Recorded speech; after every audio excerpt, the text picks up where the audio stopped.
मालती अपनी आदत के अनुसार रसोई में चाय बनाने के लिए गई। ये उसकी पुरानी आदत थी। वो 2 कप चाय बनाकर पति को उठाती। उठिए, चाय बन गई है, और दोनों मिलकर बालकनी में बैठकर बातें करते हुए चाय पीते थे। आज उसने 1 कप चाय अपने लिए बनाई और बाहर बालकनी में बैठने के लिए जाते हुए सामने पति के फोटो को देखकर रुक गई थी, जिस पर फूल माला पहनाई गई थी। उसके दिल में एक हुक सी उठी और 20 दिन पहले की बात याद आ गई। उनकी आंखों से आंसू बह निकले। उनके इस दुख को कोई नहीं समझ सकता था। मेरा कितना ख्याल रखते थे वो, मेरी हर जरूरत को पूरा करते थे। आज मुझे अकेला छोड़कर चले गए हैं। 65 साल की मालती एक सरकारी स्कूल में पढ़ाती थी। वो हमेशा सोचती थी कि रिटायरमेंट के बाद पति और दोनों बेटों के साथ आराम की जिंदगी बिताऊंगी। मालती की सोच में रिटायरमेंट काम के लिए है, ना कि जिंदगी के लिए है। वो हमेशा सोचती रही कि स्कूली जीवन से रिटायरमेंट मिल गया तो क्या होगा, जिंदगी मेरी अपनी है, इसमें मैं खुद को खुश रख सकती हूँ। जीवन में कैसे मोड़ आ जाते हैं हमें पता ही नहीं चल पाता। हम सोचते कुछ है और होता ही कुछ है। इस उम्र में वो अकेली हो गई है, किससे मदद की उम्मीद करे। इतने सालों से बच्चों का सहारा है सोचा था, पर दोनों बेटे अपने माता पिता को छोड़कर अपने परिवार को लेकर विदेश बस गए हैं। इसलिए मालती इस खालीपन को अपनी जिंदगी में ढो रही है। इसका दुख वे खुद जानती है। मालती बालकनी में ये सब सोचते हुए आंखें मूंद कर बैठी हुई अपनी जिंदगी की खूबसूरत पलों को याद करने लगी। जगमोहन जी की अपनी एक कपड़ों की दुकान थी। वो अच्छे से चलती थी। उनके परिवार का पालन पोषण आराम से हो जाता था। उनके 2 बेटे थे, अजय और विजय। अजय बड़ा बेटा था, जिस पर माँ की जान बसती थी। विजय छोटा था, प्यारा सा पिता का दुलारा था। दोनों पति पत्नी मस्ती में एक दूसरे को बच्चों के नाम से ही पुकार लेते थे। जगमोहन जी दुकान से आते समय बाहर से ही पुकारते हुए आते थे कि अजय की माँ, चाय बन गई है क्या। उनकी इस हरकत से हंसते हुए मालती बोलती थी कि हाँ विजय के पापा ला रही हूँ। बच्चे उनका मजाक उड़ाते थे। इसी तरह से हंसी खुशी उनका जीवन चल रहा था। दोनों बच्चों को उन्होंने अच्छी शिक्षा दी। अब दोनों की नौकरी लगते ही शादी कराना चाहते थे। जगमोहन जी को लगता था कि अजय उनके कपड़ों के व्यापार में हाथ बटाएगा, लेकिन अजय को इस व्यापार में कोई दिलचस्पी नहीं थी। उसे तो विदेश में जाकर नौकरी करना था। उसकी बातों को सुनकर जगमोहन जी ने कहा भी कि बेटा, मैंने तो सोचा था कि मेरे बाद दुकान की जिम्मेदारी तुम ले लोगे। अब तुम विदेश चले गए तो इसे कौन संभालेगा। अब तुम खुद सोचो कि नौकरी करोगे तो हजारों रुपयों से गुजारा करना पड़ेगा, वही मेरे व्यापार को संभाल लोगे तो करोड़ों रुपए कमा सकते हो। मैंने तुम्हें इसलिए भी पढ़ाया था कि तुम अपनी सूझबूझ से व्यवसाय को आगे बढ़ाओगे। अजय ने कहा कि आपके कपड़ों की दुकान में काम करने के लिए मुझे इतना पढ़ने की जरूरत नहीं है। उसे तो थोड़ी सी पढ़ाई करके भी संभाल सकते हैं। मैंने पढ़ाई इतनी मेहनत से की थी कि मैं बाहर जाकर नौकरी करूं। सॉरी, मैं आपकी बात नहीं मान सकता हूं। जगमोहन जी अभी भी हार नहीं मानना चाहते थे। उन्होंने फिर से अजय को समझाकर कहने लगे कि देखो बेटा, पढ़ाई लिखाई सिर्फ नौकरी के लिए नहीं है। व्यवसाय में आओगे तो नए नए तरीके अपनाकर उसे आगे बढ़ा सकते हो। हमारे पास दुकान में काम करने के लिए बहुत सारे वर्कर हैं, तुम सिर्फ अकाउंटेंट देख लो। उन्होंने कहा कि अगर तुम्हें ये कपड़ों का व्यापार करना पसंद नहीं है तो तुम कुछ और व्यवसाय शुरू करो। अगर वो भी नहीं पसंद है तो नौकरी ही कर लो, पर यहीं इंडिया में हमारे आंखों के सामने रहो, बाहर मत जाओ। जगमोहन जी ने उसे बहुत समझाने की कोशिश की, पर वो टस से मस नहीं हुआ। विजय ने कहा, भाई आप पापा से ऐसे कैसे बात कर रहे हैं। उन्होंने हमें पाल पोस कर बड़ा किया है, पढ़ाया लिखाया है। उनकी बात मान सकते हो ना। इतनी बड़ी गलती आप कैसे कर सकते हो। अजय ने भाई की तरफ मुड़कर व्यंग्य से कहा कि हाँ, तुम तो ऐसा ही कहोगे क्योंकि तुम माँ पापा के पीछे दुम हिलाकर फिरते रहते हो। वे जो भी कहते हैं तुम उनकी हाँ में हाँ मिलाते रहते हो। तुम्हारे जैसे लोग कभी भी जीवन में कुछ नहीं कर सकते। तुम कुएं में मेढक की तरह यहीं रहो, पर मैं यहाँ नहीं रह सकता हूँ। मुझे तो यहाँ से बाहर जाना ही है। माता पिता को लगा कि ये तो बात सुनने से रहा, इसलिए वे चुप हो गए। अजय ने सारे फॉर्मेलिटीज पूरा करके वीजा पा लिया और अमेरिका के लिए रवाना हो गया। इस दौरान उसे माता पिता यानी अपनी जिम्मेदारी याद नहीं आई।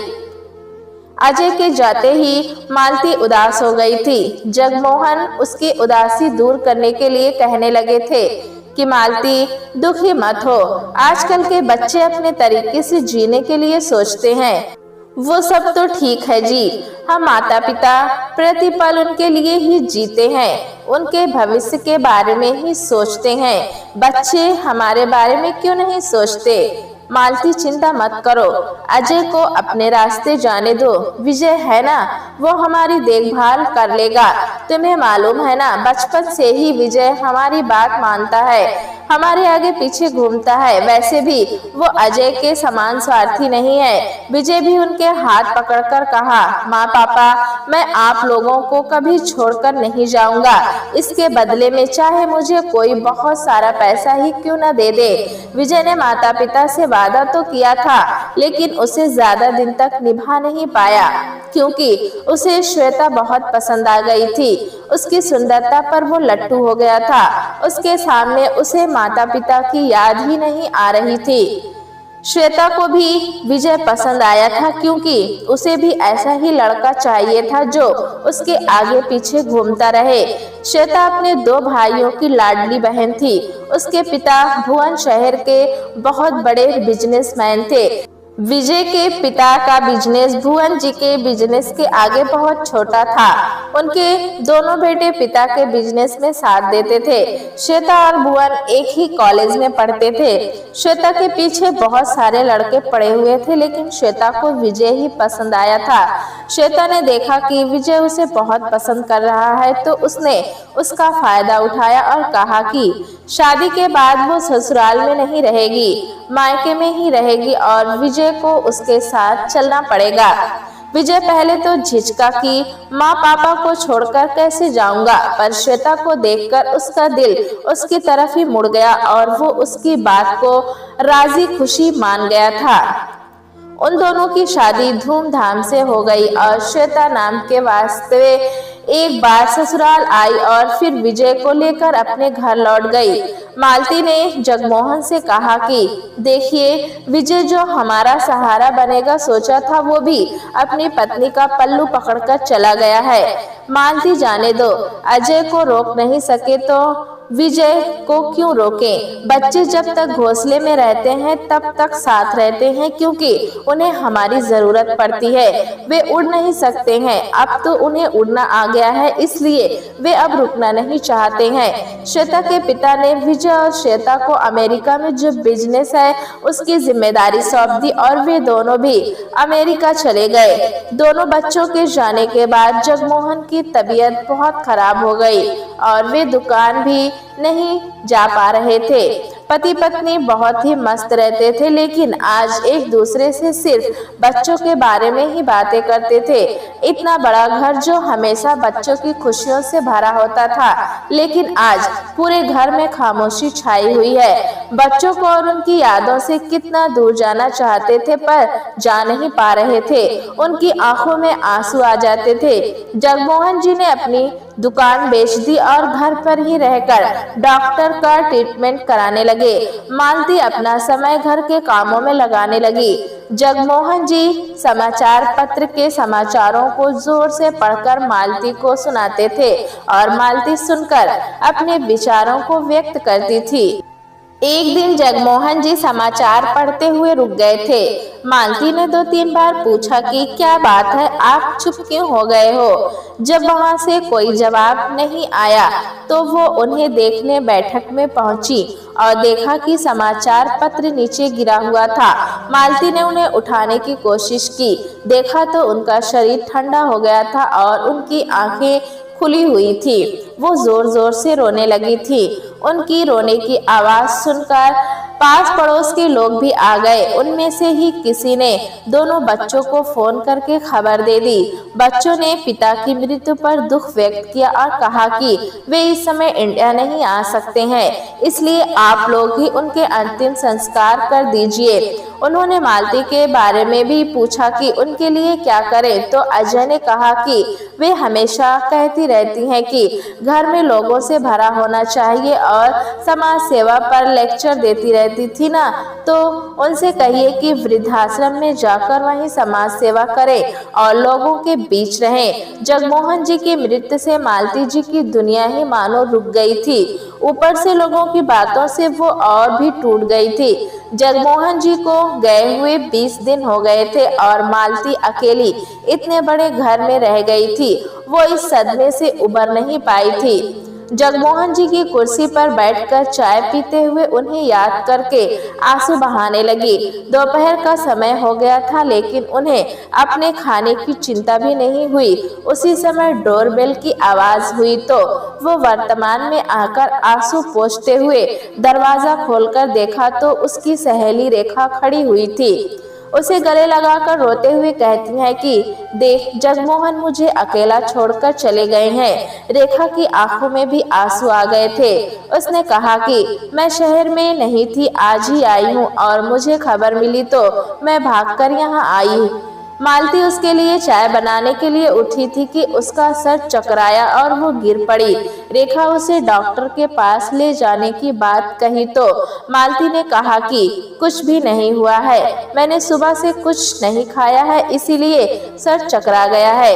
रेखा जल्दी से रसोई में गई और मालती के लिए खाना बनाकर लाई और खिलाते हुए कहने लगी कि मालती, तुम्हें हिम्मत से रहना है, इस तरह टूट गई तो कैसे चलेगा।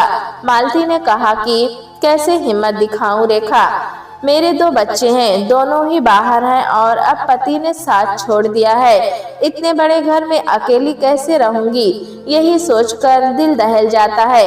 रेखा ने कहा कि देख मालती, मन में दृढ़ संकल्प है तो सफलता जरूर मिल जाती है। सबसे पहले अपने बच्चों से एक्सपेक्टेशन छोड़ दो और उनके बिना ही आगे बढ़ो। मुझे ही देख, 15 साल पहले ही मेरे पति ने मेरा साथ छोड़ दिया था। एक अकेले लड़के को पाल पोस कर बड़ा किया, उसकी शादी की, अब आराम करूंगी। सोचा तो बहू को मेरा साथ पसंद नहीं आया और वे अलग चले गए। मैंने हिम्मत नहीं हारी और अपना समय बिताने के लिए बच्चों को ट्यूशन पढ़ाने लगी और कुछ पैसे भी कमाने लगी हूँ। उसकी बातों को सुनकर मालती को लगा कि रेखा ने सही कहा है कि उम्र तो एक नंबर है। दूसरे दिन की सुबह उसके लिए एक नया संदेश लेकर आया था। उसने सोचा मुझे भी कुछ करना चाहिए। श्वेता के पिता के गुजर जाने के बाद उसके भाइयों ने विजय से व्यापार अपने हाथों में ले लिया और उन दोनों को थोड़ी सी प्रॉपर्टी देकर उन्हें घर से बाहर कर दिया था। अब विजय की हालत धोबी का कुत्ते जैसी हो गई थी और इधर श्वेता भी उस पर दबाव डाल रही थी कि इंडिया जाकर माँ से प्रॉपर्टी में से हिस्सा मांग ले।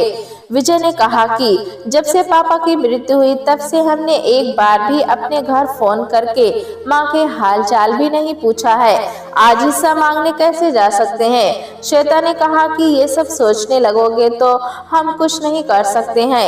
एक काम करो, अपने भाई को भी फोन करो और दोनों मिलकर जाओ और अपनी माँ से हिस्सा मांगो। अजय की भी नौकरी छूट गई थी और दूसरी नौकरी मिल नहीं रही थी, तो उसकी पत्नी ने भी उसे इंडिया जाकर प्रॉपर्टी में हिस्सा मांगने के लिए कहा था। अब जब विजय भी पैसे की मांग कर रहा था तो अजय तैयार हो गया। दोनों ने एक साथ जाने का निर्णय लिया। अजय 8 साल बाद और विजय 6 साल बाद इंडिया आ रहे थे। इंडिया पहुंचकर उन्होंने टैक्सी लिया और घर की तरफ चल पड़े। घर के बाहर टैक्सी रुकी तो दोनों ने एक दूसरे को आश्चर्यचकित होकर देखा, क्योंकि वहां कुछ फंक्शन है, शायद बहुत चहल पहल थी। गेट के पास एक बोर्ड लगा हुआ था, जगमोहन मेमोरियल स्कूल। मालती ने अपने घर की मरम्मत कराई और वहां गरीब बच्चों के लिए स्कूल खोला था। उस दिन उस स्कूल का वार्षिक उत्सव समारोह था। शहर के मेयर को बुलाया गया था। फंक्शन अच्छे से खत्म हो गया। सब लोगों ने मालती को बधाई दी। सबके जाने के बाद मालती घर आकर अपने दोनों बेटों को वहां बैठा हुआ देख चकित हो गई थी। उन्हें यह सपना जैसे लग रहा था, पर जब दोनों ने उनका पैर छुआ तब लगा कि ये सत्य है। उनकी आंखें नम हो गई थी। अपने आप को संभालते हुए उसने कहा कि अरे बेटे, रास्ता भटक कर यहाँ कैसे आ गए? बहुत ही व्यस्त रहते हैं आप दोनों, इसलिए पिता की मौत पर भी नहीं आ सके थे। उनकी बातों को वे दोनों सर झुकाए सुन रहे थे। मालती ने कहा, ठीक है, ये सारी बातें पुरानी हो चुकी हैं। आप दोनों यहाँ कैसे आए? दोनों ने एक साथ कहा कि हम ठीक हैं। आप कैसी हैं माँ? एक समय था जब मैं ठीक नहीं थी, बहुत दुखी थी, लेकिन आज मैं बहुत खुश हूँ। तुम लोग बैठो, तुम लोगों के लिए खाने का कुछ इंतजाम कर देती हूँ। उनके जाने के बाद दोनों भाई शौक में आ गए थे। उन्होंने सोचा कुछ था, पर यहाँ के हालात कुछ और निकले। उनके बचपन का घर अब पुराने जैसा नहीं रहा। 3 मंजिला मकान बन गया है, जहाँ स्कूल अच्छे से चल रहा है। माँ से अपनी बात कहने की हिम्मत नहीं हो रही थी। उन्हें डर इस बात का था कि बिना पैसे लिए गए तो दोनों की बीवियां चुप नहीं बैठेंगी, उन्हें क्या जवाब देंगे, यही सोच रहे थे। इस बीच माँ ने खाना खाने के लिए बुलाया तो दोनों ने खाना खाया और कुछ सोचते हुए बैठक में बैठे हुए थे। माँ ने समझ लिया था कि वे कुछ कहना चाहते हैं। अजय ने हिम्मत करके कहा, माँ, आपसे कुछ कहना है। मालती ने कहा कि मुझे मालूम है तुम दोनों यहाँ क्यों आए हो, पर वो तुम लोगों को नहीं मिलेगा। दोनों ने आश्चर्यचकित होकर मालती की तरफ देखा। मालती ने कहा कि मैं तुम्हारी माँ हूँ, तुम लोगों की दिल की बात बिना कहे ही समझ जाती हूँ। उस बात को सुनते ही दोनों को पसीने छूटने लगे। बात यह है कि तुम लोगों को इस घर में कोई हिस्सा नहीं मिलेगा। तुम लोग दुकान नहीं जाना चाहते थे और उसे हमने बेच दिया है। उन पैसों से ही इस घर की मरम्मत कराई है और स्कूल खोल लिया है और इस भवन को स्कूल के ट्रस्टी के नाम कर दिया है। मैं रहूं या ना रहूं, ये स्कूल यहाँ चलता रहेगा। अजय ने गुस्से में कहा कि आपको ये सब करने की जरूरत क्या है? देखो, मेरे लिए पैसा ही सब कुछ नहीं था, पर जिन लोगों के लिए इतना बड़ा घर बनाया गया था वे तो विदेश में जाकर बस गए हैं। तुम्हारे पिता की मृत्यु के बाद मैं अकेली रह गई थी, कैसे रहूंगी समझ नहीं पा रही थी। हाँ अजय, तुमने मुझे सलाह दी थी ना कि मैं अकेली रह नहीं सकती हूँ तो वृद्धाश्रम में जाकर रह लूं। उस समय मेरे मन में ख्याल आया था कि मैं दूसरों की सहायता करूं, समाज सेवा करूं। तुमने ही कहा था कि एक समय आने पर बच्चों को अकेले छोड़ देना चाहिए, माता पिता को उन्हें अपने पास रोक कर रखना नहीं चाहिए। मैं तुम्हारी ही पद चिन्हों पर चल पड़ी। उसी समय नौकर ने आकर कहा कि आपके लिए कोई आया है। वो बच्चों की तरफ मुड़कर देखती हैं और कहती हैं कि मुझे काम है। मैंने अपना आखिरी फैसला आप लोगों को सुना दिया है। आप लोगों को जब तक रहना है रहिए, मैं चलती हूँ। कहते हुए वो चल पड़ी। प्यारे दोस्तों, कहानी कैसी लगी हमें कमेंट में जरूर बताएं। चैनल पे नए हैं तो एक लाइक और सब्सक्राइब करना ना भूलें।